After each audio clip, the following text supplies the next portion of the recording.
नमस्कार। आज की ऑनलाइन कक्षा में आपका पुनः स्वागत करते हुए हम अपनी कक्षा पे वापस आते हैं। प्यारे बच्चों, आपको ये बहुत इम्पॉर्टेंट चैप्टर पढ़ाया जा रहा है अम्ल, क्षार और लवण, और जिसमें बहुत ही इम्पॉर्टेंट चीज़ जो पीएच मान आपको बताया गया। पीएच मान के विषय में आपको बताया गया कि ऐसे पदार्थ जिनका पीएच मान 7 से कम होता है वे अम्लीय होते हैं, जिनका पीएच मान 7 होता है वे विद्युत उदासीन होते हैं, जिनका पीएच मान 7 से अधिक होता है वे क्षारीय होते हैं।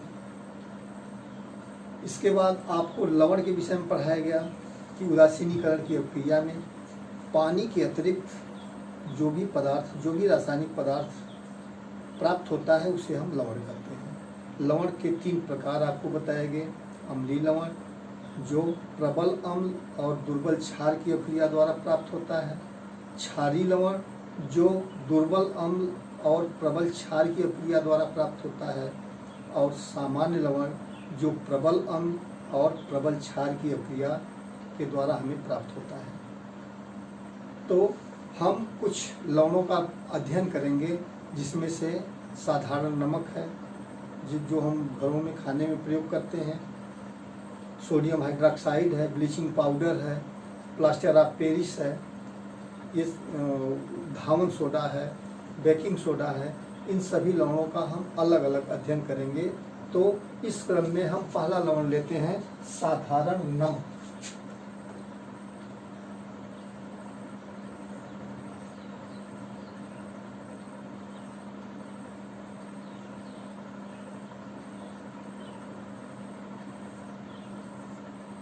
साधारण नमक का रासायनिक सूत्र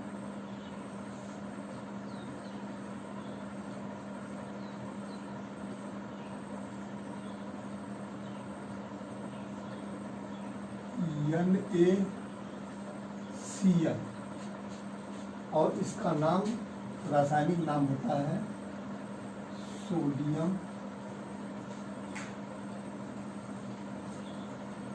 क्लोराइड।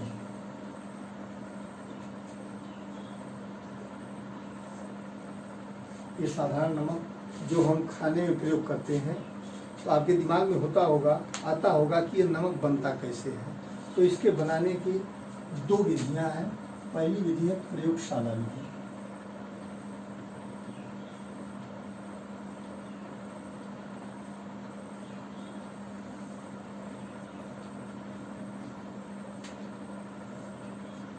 प्रयोगशाला में नमक को कैसे बनाया जाता है? प्रयोगशाला में नमक बनाने के लिए हम हाइड्रोक्लोरिक अम्ल और सोडियम हाइड्रोक्साइड की परस्पर अभिक्रिया कराते हैं, तो हमें साधारण नमक प्राप्त होता है, सोडियम क्लोराइड प्राप्त होता है। तो इसका समीकरण क्या होगा? हाइड्रोक्लोरिक अम्ल का सूत्र होता है HCl और सोडियम हाइड्रोक्साइड का सूत्र होता है NaOH।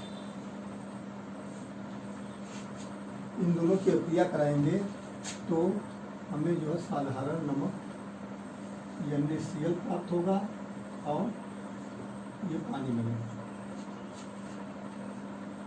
तो प्रयोगशाला में साधारण नमक बनाने के लिए हम हाइड्रोक्लोरिक अम्ल और सोडियम हाइड्रोक्साइड के विलयन को आपस में मिलाते हैं, उनकी अभिक्रिया होती है। इस अभिक्रिया के फलस्वरूप NaCl अर्थात सोडियम क्लोराइड अर्थात साधारण नमक हमें प्राप्त होता है।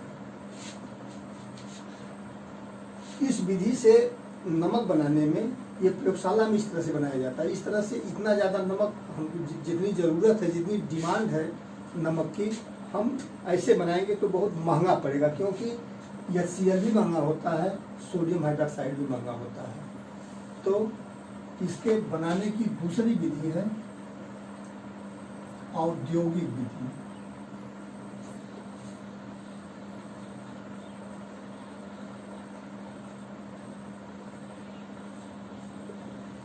औद्योगिक विधि में हम कम खर्च में ज़्यादा नमक प्राप्त कर लेते हैं, या कोई भी पदार्थ औद्योगिक विधि से बनाया जाता है तो कम खर्च में उसका प्रोडक्शन, उसका उत्पाद हमें ज़्यादा मात्रा में मिलता है। तो हम इसके लिए समुद्र के जल का प्रयोग करते हैं।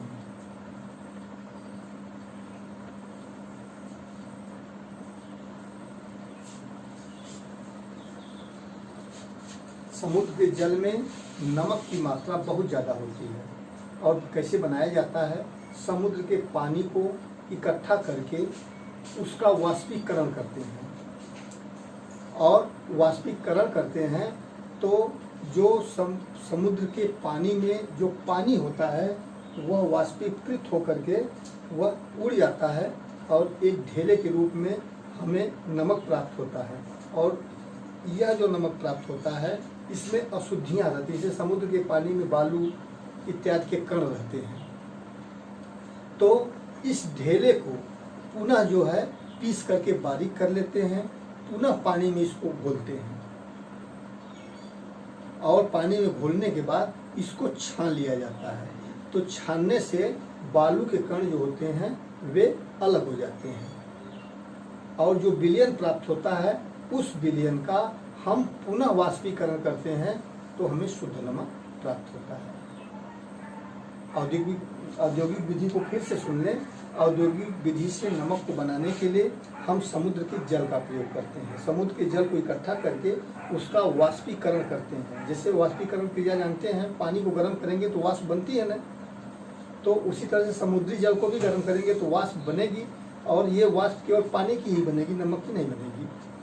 तो पानी जो है वाष्पीकृत हो जाता है और एक ढेले के रूप में हमें पदार्थ प्राप्त होता है जो कि नमक होता है, और उसमें कुछ अशुद्धियाँ मिली होती हैं। अशुद्धियों को अलग करने के लिए हम उस ढेले को, उस माने टुकड़े को, बड़े टुकड़े को पुनः बारीक पीस लेते हैं और साफ पानी में उसको मिला के विलयन बना लेते हैं, और उस पानी का पुनः हम वाष्पीकरण करते हैं।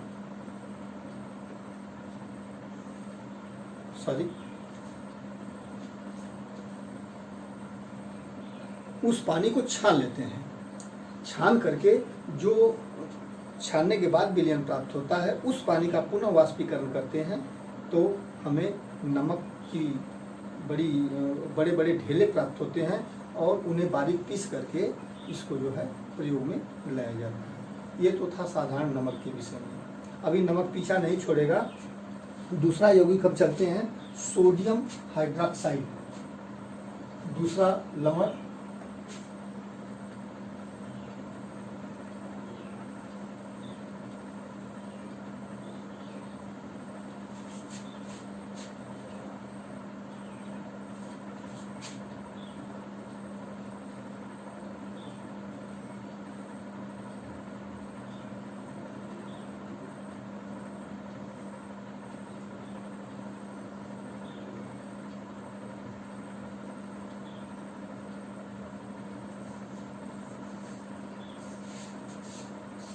इसका रासायनिक सूत्र होता है NaOH,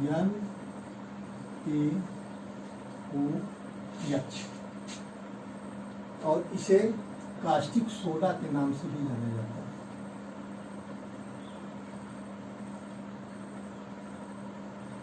ये प्रबल क्षार होता है,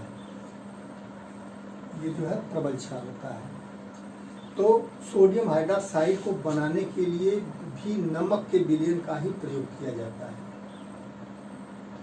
ठीक है, इस विलयन को हम क्या करते हैं, इसको जो है क्लोर क्षार विधि कहते हैं। क्लोर क्षार विधि, इसके लिए हम क्या करते हैं, एक बर्तन में जो है हम नमक का विलयन ले लेते हैं।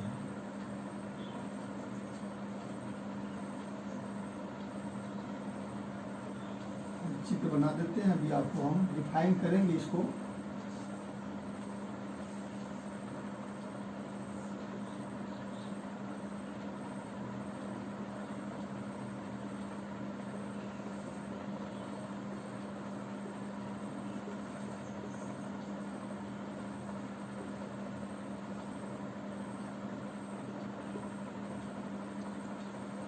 ये जो नमक का विलयन है, ये नमक माने NaCl का विलयन। एक चीज़ और आप जानते रहिए कि NaCl में Na जो होता है ये प्लस होता है, और Cl जो होता है वो माइनस होता है। Na प्लस होता है और Cl माइनस होता है। नमक के विलयन में हम विद्युत प्रवाहित करते हैं। विलयन में विद्युत कैसे प्रवाहित की जाती है उसको हम आपको बता दें। विलयन में विद्युत प्रवाहित करने के लिए, जैसे नमक का विलयन हम विलयन ले लिया, इसमें विद्युत प्रवाहित करना है तो इसमें जो है धातु की 2 छड़ें डाल दी जाएंगी। धातु माने जिससे विद्युत प्रवाहित हो सके, ठीक है। धातु की 2 छड़ें डाल देंगे और एक बैटरी ले लेंगे। बैटरी में एक 2 निशान होते हैं, 2 चिन्ह होते हैं। एक प्लस होता है जिसको बड़ी लाइन से प्रदर्शित करते हैं, दूसरा जो है माइनस होता है जिसे छोटी लाइन से प्रदर्शित करते हैं। और तार के माध्यम से इन धातु की छड़ों को इनसे जोड़ दिया जाता है बैटरी से। अब जैसे इस सिरे को जो है बैटरी के धन सिरे से जोड़ा गया है, तो जिस क्षण को बैटरी के धन सिरे से जोड़ते हैं उसे हम एनोड कहते हैं। जिस सिरे को बैटरी के धन सिरे से जोड़ते हैं उसे हम एनोड कहते हैं। और जिस सिरे को, जैसे इस सिरे को हम जो है बैटरी के ऋण सिरे से जोड़ते हैं, तो इस क्षण को कहा जाएगा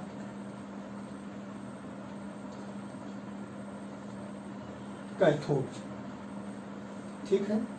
और जैसे ही विद्युत प्रवाहित करते हैं तो ये जो सोडियम क्लोराइड जो नमक का विलयन है यह 2 भागों में टूट जाता है, NaCl जो Na प्लस में और Cl माइनस में। अब चूंकि ये एनोड है तो ये धन धन होगा और ये कैथोड है, ऋण सिरे जुड़ा, ये ऋण ऋण होगा। तो ये दोनों सोडियम और क्लोराइड आयन ये जो है अलग हो जाते हैं। और अब ये जो है धन है तो ये धन के पास तो जाएगा नहीं, ये सोडियम जो है यहाँ पे जाता है, ठीक है। और क्लोरीन जो है एनोड पर आता है। तो एनोड पे कौन सी क्रिया होती है?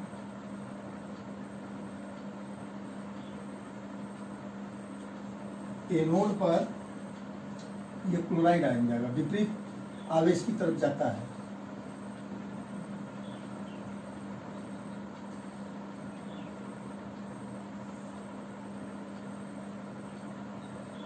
ये अपना एक इलेक्ट्रॉन Cl माइनस का मतलब इसके पास एक इलेक्ट्रॉन जाता है, तो ये अपना एक इलेक्ट्रॉन एनोड को ट्रांसफर करके ये Cl में परिवर्तित हो जाता है।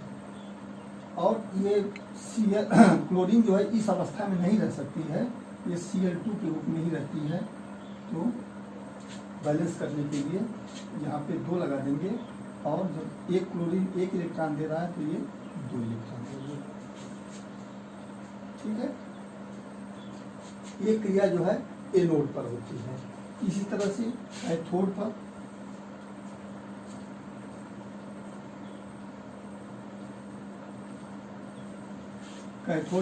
सोडियम आयन जाएगा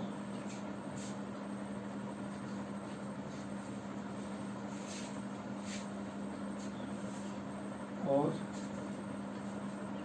ये भी 2 सोडियम आयन, ये 2 इलेक्ट्रॉन यहाँ भी 2 कर लेते हैं, ये परिवर्तित हो जाता है तो Na।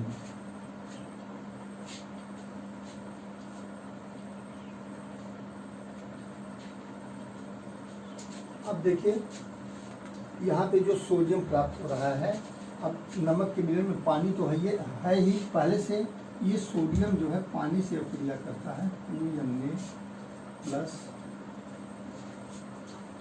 H2O gives out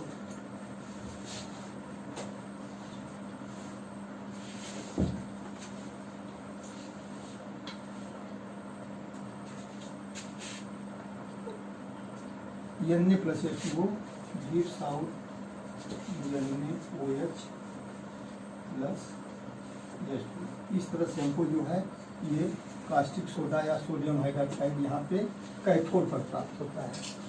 और ये जो क्लोरीन गैस इसमें बनती है, इसके तमाम उपयोग है क्लोरीन गैस के, और इसका उपयोग इसकी आवश्यकता अनुसार करते हैं। तो हमें जो है ये क्लोर क्षार विधि से जो सोडियम हाइड्रोक्साइड प्राप्त होता है वह कैथोड पर प्राप्त होता है। तो आज आपको 2 यौगिक पढ़ाए गए, सोडियम हाइड्रोक्साइड और इसके बड़े साधारण नमक पढ़ाया गया, और अगली कक्षाओं में कुछ और यौगिक पढ़ाए जाएंगे। धन्यवाद।